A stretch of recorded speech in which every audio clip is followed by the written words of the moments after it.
How's it going, guys? JP here, and welcome to another MMA predictions video. We're talking UFC 169, Barao versus Uriah Faber 2. And I'm pretty excited for this card. At least the main event. The undercard isn't, amazing. It's okay. But the main card is really good. We got two championship fights on this card, along with a great heavyweight fight, a possible title eliminator flyweight fight, and a good old lightweight fight between Jamie Varner and Abel Trujillo. So I'm only gonna pick the main card this time. As for my record, I did pretty damn good in 2013, even though I only did not that many events. I was like 30 something and under 20. It was really, really good for me, and it was mostly luck, but it impressed me. I'm gonna start a new record for 2014, so this is starting fresh right here. With that said, I'm gonna go into it. I'm gonna try to as always, I'm no, MMA expert or, genius or anything. Don't take my picks too serious. They're just my opinion. I don't know everything there is to know. I'm still kind of new with the whole MMA thing. I've only been really following it hardcore for the past 2 years. So, cut me some slack and don't take my picks too serious. But yeah, I'm going to try to keep this one pretty short because I tend to make these things run on, past 10, 15 minutes. So, I'm going to go through the first three fights pretty quickly. First up, we have lightweights Jamie Varner versus Abel Trujillo. Now, Jamie Varner is a guy who I never really know whether to pick or not. He's looked good and bad in, recent performances. Going back a while, he had that TKO over Edson Barboza, coming into the UFC, and then he had the fight with Joe Lozon, where I believe he was winning the fight. And Joe Lozon, who you can never count out, he's always looking for the finish. I really am a huge fan of Joe Lozon. Ends up as Varner starts to gas out in the third round, he slaps on that triangle choke, and it was kind of just a bad move by Varner. Then it had the Melvin Guillard fight, which he wrestled Guillard a lot. That was a split decision. I can't really remember that fight too well. And then he loses a split decision to Gleison Tebow, and yeah, I mean, which type of Varner is going to show up? That's the question, because sometimes he looks really good, other times he doesn't. I looked at his age, and I believe he's only like 29, which surprised me. I thought he was much older than that. And then of course you have Abel Trujillo, who looked very good in his last fight, his TKO versus Roger Bowling.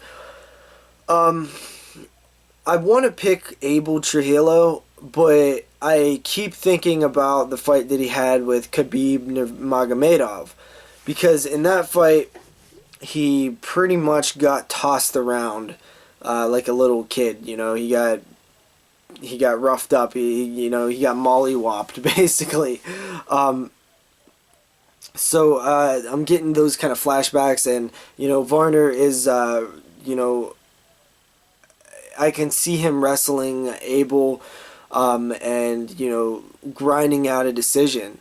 But I think that I'm gonna go with because I think Abel Trujillo is gonna bounce back from the Khabib fight. Obviously, had a no contest against Roger Bowling, and then he beat Roger Bowling. So I think he's on an upward. He's traveling upward again, and I think he's gonna get. I do like Varner, but I gotta pick Abel on this one. So I'm gonna go with Abel. For the lightweight fight, the first fight of the main card, and then after that we have fighters flyweights, John Lineker versus Ali Baginatov, something like that. You know, these names are really hard for me. Sometimes if I don't try to read it, I do better just off of memory, but I tried to read that one. Um, this is a fight where and I believe Lineker actually, you know, the weigh-ins just happened, or at least I just watched them, and Lineker did miss weight. I believe he weighed in at 127. So if he cuts one more pound, he'll have an hour to do that. He'll make the weight, which I think he will. But as of right now, you know, he missed weight once again. That I think that would be like 4 out of 5 times at flyweight. So that worries me about him. It's just, I don't know, man. I almost don't even want to pick him. But I do think he's going to win. I think he's going to, you know, come out just guns a-blazing, and he's going to catch Ali Baginatov.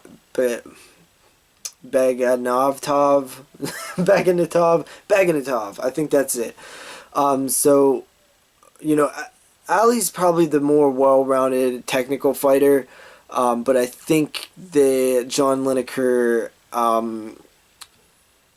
is going to be able to capitalize on his, you know, just wild craziness and get the knockout. I mean, I don't know. That whole missing weight thing really like throws a. I think he will make the weight after the hour, but it really does. You know, was it a bad weight cut? Should I be worried about that? You know, I'm gonna go with John Lineker. I got to do it. So then we move on to heavyweights. Frank Mir versus Alistair Overeem. Now this fight is, you know, possibly a loser leaves town fight. We got Frank Mir. It would be his 4th loss. Overeem his 3rd loss. Now, in my opinion, I do not think they should cut Overeem even if he loses again.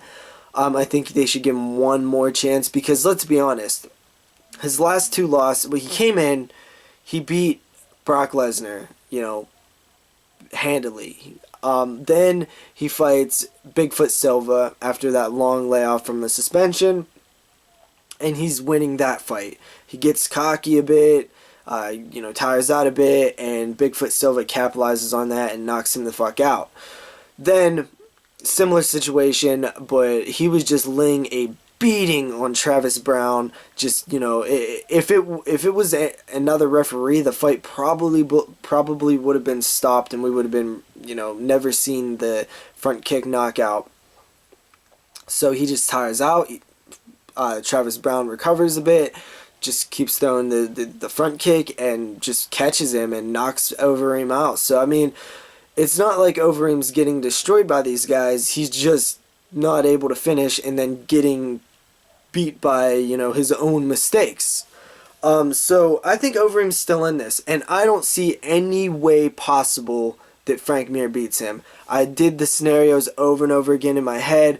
You know, I even kind of played through like the Brock Lesnar 1 fight where, you know, he's getting beat up and gets the, you know, the submission. That's not going to happen with Overeem. And especially, I look back at the Daniel Cormier fight with Frank Mir and the clinch work. You get, with Overeem in the clinch, he's going to throw those knees and he's going to destroy Frank Mir. I honestly do not see it ending good for Frank Mir at all. And I like Frank Mir. I like Frank Mir a lot. And I root for Frank Mir. But Overeem is probably going to lay a, you know, tough beating on Frank Mir's body and then head. And then body, and then, you know, if Frank Mir can even possibly stay in it that long. Frank Mir is definitely losing this fight. I'm almost 100%. I'm pretty damn sure that he's going to lose this fight. So I don't see any way that he can beat him. How does he beat Overeem? He's not going to catch him like Travis Brown or Bigfoot Silva did. He's not going to submit him. The only thing that I could possibly think of is if he comes in and he tries to be the aggressor and he tries to back Overeem up and he tries to, you know, which Frank Mir probably will not try to do that. So I'm definitely going with Overeem. Next up we have championship fight featherweight, which was odd that, you know, featherweights below bantamweight on here. I know that it was because it was a unification bout, and then Dominic Cruz situation, so they had to leave. They said they already promised Renan Barao that he'd be the main event and stuff, so I understand that, but it's just a little odd. Jose Aldo versus Ricardo Lamas. Ricardo Lamas is a guy who I know him, and I know that I've seen a couple of his fights, but every time I see him come up, I have to go look at his Wikipedia page and see his last fights because I can't remember. And his last fight was Eric Koch, which was a good fight. It definitely was impressive. He's been impressive. He's definitely been impressive. His Cub Swanson win. He's been screaming for a title shot for a while now. And he finally got it, and it seems like nobody really knows who Ricardo Lamas is. And he seems cool enough. He seems like with the right type of marketing, he could be a star. But do we really think that he has anything for Jose Aldo? Jose Aldo hasn't looked the best in his past few fights, and I actually think that he lost the fight against Frankie Edgar. And then there was the Korean Zombie fight where, he capitalized on Korean Zombie's shoulder injury. His shoulder dislocated in the middle of the fight. So, Jose Aldo hasn't looked the best, but I have a feeling that he's going to finish Ricardo Lamas. So I'm going to go with Jose Aldo finishing Ricardo Lamas, and let's see him move up the lightweight. I really would want to see him versus Pettis. It was supposed to happen. And also, I kind of just want to... I think somebody else could carry the featherweight strap better, and not necessarily better as in be a more dominant champion. I just think Jose Aldo feels like his star power never really reached what it should be, because he is a phenomenal fighter, and he's honestly very entertaining too. It's just a shame that he never really took off, and I think he could reinvent himself at 155, and I think that somebody new can, like Frankie Edgar or Chad Mendez or, whoever, Cub Swanson, can be the new face of 145, or possibly Renan Barao moving up. Then we move to bantamweights, Renan Barao versus Uriah Faber. This fight is so sick to me. I think that the first fight was just fluky, and just, the rib injury I think had a bigger effect than what we think. And Uriah Faber is a lot different than he was going into that fight in 2012. Uriah Faber is so much on another level right now. Just his last 4 wins have been so fun to watch, and just he's different. Uriah Faber is probably my favorite fighter without a belt right now. I love the California kid. He's so fun to watch. He's just cool. I really like him, and I'm totally rooting for him. And I think Renan Barao is very much overrated. Yes, he's very, very good. Yes, he's on a 20-some win streak. Yes, he beat the last few guys pretty handily. Especially his last fight. But, Michael McDonald looked pretty decent in the first round against Renan Barao. I just don't like Renan Barao for some reason. I don't know if it's, the way he looks or the way he fights or what. I'm not on that. He's not a favorite of mine, and I would just love to see Uriah Faber win this fight, and I think Uriah Faber very much can win this fight. If the best Uriah Faber shows up, the Dwayne Ludwig, Dwayne Ludwig, Uriah Faber, Team Alpha Male Uriah Faber, the Uriah Faber that has won these past 4 fights, not the Uriah Faber who has, faltered in so many title shots, which I think is a mental thing. And I feel like he's conquered this mental thing. I know he's a little bit older, but I just think it's one of those cases. This is one of those cases where that doesn't matter, and Uriah Faber is going to win this fight. So I'm picking Faber. So, running down the list really quick, I picked Abel Trujillo, I really don't know. It's really bugging me. Abel I picked over Jamie Varner, John Lineker over Ali Beganov, I have no idea this dude's name. I feel like I've said it right a couple of times, but heavyweights, Frank Mir. I pick Alistair Overeem in that fight. Featherweight, I'm picking Jose Aldo over Ricardo Lamas. And bantamweight, I'm picking Uriah Faber, the brand new, undisputed bantamweight champion, over Renan Barao. So Uriah Faber is going to be the new champion, guys. That's happening. You guys can come back and be like, wow, you was right, because that's going to happen. So I'm just kidding, but I really, that's what I don't know if it's me just hoping for it or if I actually feel that way, but I want to say I actually feel that way. So yeah, peace out, guys. Hopefully this video wasn't too long. I can't even tell right now, but peace.